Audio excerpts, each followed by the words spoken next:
everything changes. Hi, it's Miss Alyssa. Hi from Miss Jordan. Hi, it's Miss Jamie.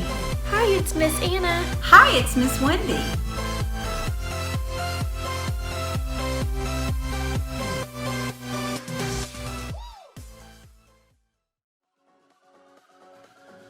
Hey you guys, it's Thanksgiving week! My name is Miss Jordan. I'm coming at you from RPC Online today. I am so excited about Thanksgiving is in just a few days. You guys, who else loves Thanksgiving like me? I love the food. I love that it means it's time for Christmas pretty soon. I love hanging out with my family and thinking about all the ways that I can be grateful and thankful for the blessings that God has given me. I love everything about Thanksgiving. Let's just be real for a second. All right, you might be coming today from the Richmond campus, the West End campus, the Missouri City campus. You maybe have never been here before, and I am so glad to welcome you. I think something that we all probably have in common is that we like food. Do you like food? I love food. Let's talk about the Thanksgiving meal. So, my Thanksgiving meal includes turkey, includes ham, gravy, rolls, mashed potatoes, sweet potatoes, green bean casserole. What else? I know there's more stuff. What about your favorite Thanksgiving dessert? Do you have something special that your family makes? Maybe you don't do any normal Thanksgiving food and you have like lasagna or something. That's super fun too. Do you have apple pie, pumpkin pie? What else? Pecan pie, cake, cookies? What do you do for Thanksgiving? I want you to put in the comments below your favorite Thanksgiving food. What are you most excited about? What do you like the taste of the most? Maybe you even help cook it with your mom or your dad or your grandma or your grandpa. Put it in the comments below, and one lucky winner will get a special treat delivered to their house this week. It's not pizza this week, it's a special treat, but one lucky winner will get it delivered to their house this week. So, talking about Thanksgiving is perfect for this month because if you haven't been with us, then you may not know. We've been talking about gratitude all month long. And gratitude is this. That's right. Gratitude is letting others know that you see how they've helped. And last week, I challenged you to thank someone outside of your immediate family, your immediate bubble of people. Your immediate bubble would be like mom and dad, brother, sister, grandma, grandpa, people that you see on a regular basis. And it's really important to thank those people, but we want to make sure that we thank people outside of that bubble too. We extended a special thank you to veterans last week, and veterans are people that have served in the armed forces and sacrificed a part of their life to serve our country to protect our freedom. We definitely want to say thank you to them. But there's people in our everyday lives that probably go unnoticed a lot of the time. Teachers, doctors, police officers, firefighters, the people that work at the grocery store and make sure that we have food on the shelves to buy. There's so many people that I could list and name who are so important and deserve our thanks and probably don't hear it enough. So, this week, celebrating Thanksgiving on Thursday, what a perfect time to continue that, thinking about who else we can thank and who else that we can say, hey, I noticed what you did. I see how you've helped and I appreciate you. If I came up to you today and told you that, it'd probably make you feel pretty good. And so we want to do that for other people too. We want to make the wise choice by showing our gratitude to others. All right, today we are going to do some worship time and then come back for our memory verse. And so I will see you guys in a few.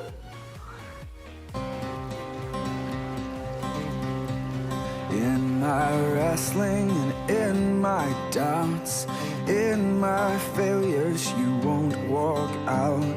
Your great love will lead me through. You are the peace in my troubled sea. Whoa, you are the peace in my troubled sea. In the silence, you won't let go. In the questions, your truth will hold. Your great love will lead me through. You are the peace in my troubled sea. Whoa, you are the peace in my troubled sea. My lighthouse,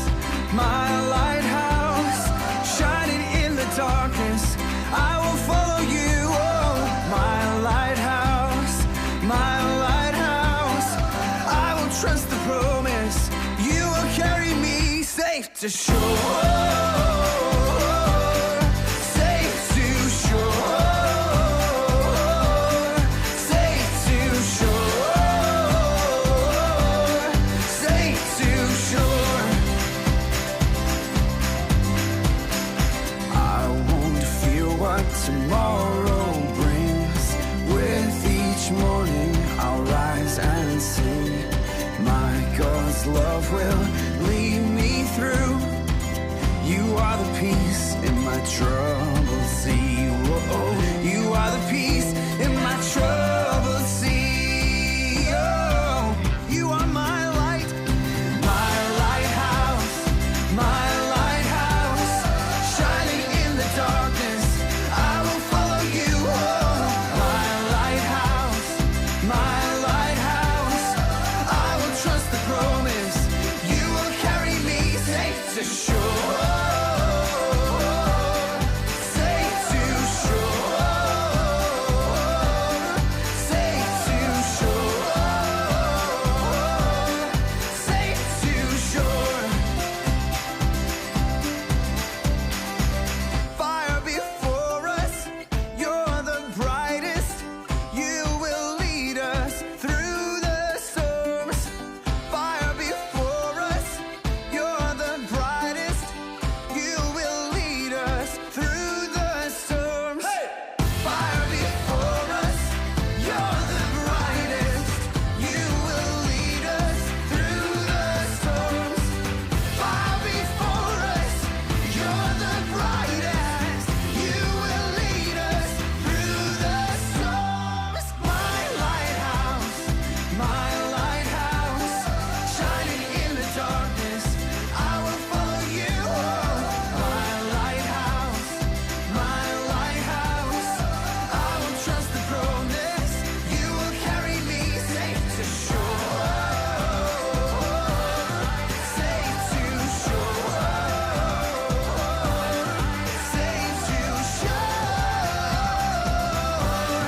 safe to shore. All right, welcome back from worship. Here is our memory verse for this month. We've been practicing it for a few weeks already. It is in the book of Psalm, which is right in the middle of the Bible. It is in chapter 136. So here's how it starts. We're going to raise the roof, give thanks to the Lord, then double thumbs up because he is good. His faithful love continues forever. Super easy. Then hold your hands out like a Bible, Psalm 136, and it starts right there at the beginning of chapter 136. Okay, let's do it again. The motions help me remember it. When you put motions with it, just try it. I promise you it's gonna help it sink in a little faster. Give thanks to the Lord because he is good. His faithful love continues forever. Psalm 136. Perfect. Now that memory verse, right, is something that we can practice to commit to our memory in our head and in our heart so that we can take it with us wherever we go. You've heard me say it before if you've been with me at church online, and I'm going to keep saying it because it's true. It's pretty helpful to know that no matter where you are, even if your Bible isn't right there with you, that you have certain memory verses that you can remember and say to yourself and talk to God about no matter what. They're like special. They're extra special. Okay, so today's Bible story. Wait, freeze!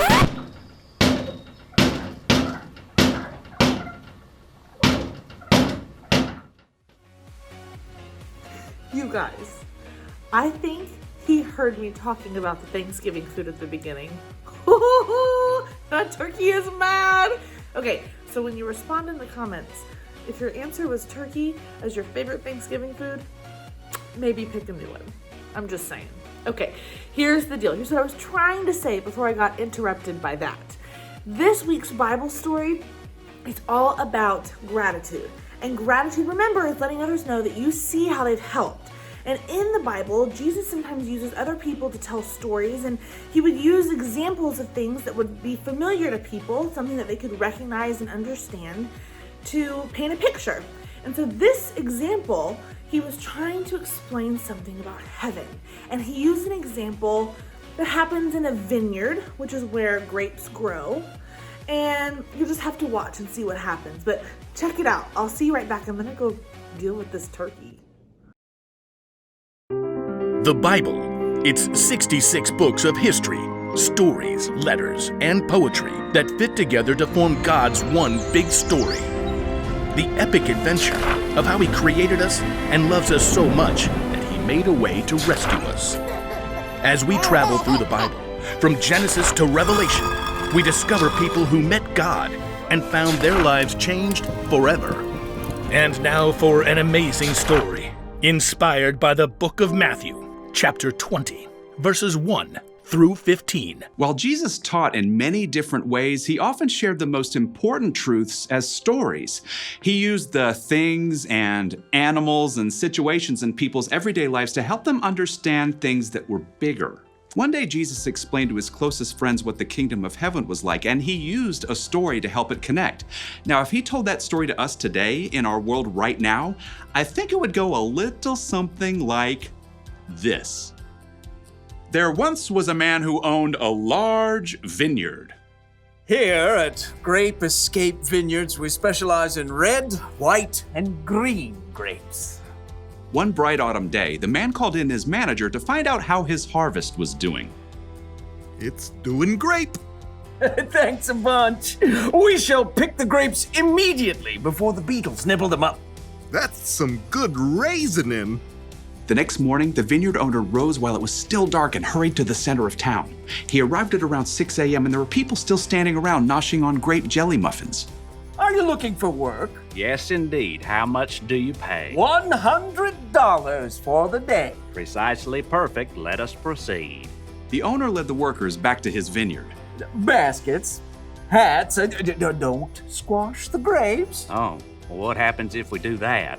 They might whine a little. The vineyard owner wanted to be sure that the beetles wouldn't ruin his precious grape harvest, so around 3 hours later at 9 o'clock, he returned to the town center and found more people lined up for work. You come pick grapes for me. I'll pay you well. Good deal. Let's go. The workers were all picking as fast as they could, but there were still long rows to harvest, so the vineyard owner went back to the town center at 12 o'clock noon 3 hours later, and there were still plenty of workers standing around. Come, help out in my vineyard. And after the new set of workers had worked for 3 hours, the vineyard owner returned to the town square again at 3 o'clock. Need some more grape pickers, you in? The blazing sun beat down as the vineyard owner added the new workers to his crew. One of them had hired at dawn wiped sweat off his face as he sipped his water. Showing up for work in the afternoon. What a terrible work ethic. The first workers returned to picking grapes, filling basket after basket. But even though it was still 5 o'clock, the vineyard owner returned to the town square where he still found plenty of people hanging around counting cockroaches and looking bored. Why have you been standing here all day? No one, hired us. I'll hire you. Come work in my vineyard. For the final hour of the workday, everybody pitched in. Whew! As the last baskets of grapes were brought up, the owner called to his manager. Just look at all these beautiful grapes, all freshly harvested. A great job, if I do say so. Pay the workers. Start with the ones I hired last of all. So the manager pulled out his cash box and lined up the workers. He started with the ones who only picked grapes for an hour. Here you go. $100. Totally rad, man. At the other end of the line, the workers who began at dawn began doing some quick math. $100 for 1 hour of work. That means we're about to get over $1,000. The manager continued to hand out pay packets to the workers who started at 3 o'clock. $100. And noon. $100. And 9 o'clock in the morning. $100. Okay. By the time the workers who started at 6 a.m. reached the front of the line, they were getting a little bit worried. You're paying us what's fair for working all day, right? Yep. $100. What? Preposterous. The early morning workers stalked off to find the vineyard owner. You paid those hooligans who only worked an hour the same as us. even though we sweated all day picking your grapes. Just look at this crispy sunburn. Fred, didn't you agree to $100 for the whole day? That is a technicality. Do you feel cheated because I gave so freely to the other workers? Don't I have a right to do what I want with my own money? But it's not fair. Take your money and go. I want to give the ones I hired last the same pay I gave you. The early workers glared and skulked away, cash in hand. They had let the owner's generosity to someone else ruin their day. Jesus' story made it clear. God gives freely to everyone. Rather than focusing on what you don't have, adjust your attitude. Choose to look at what you do have.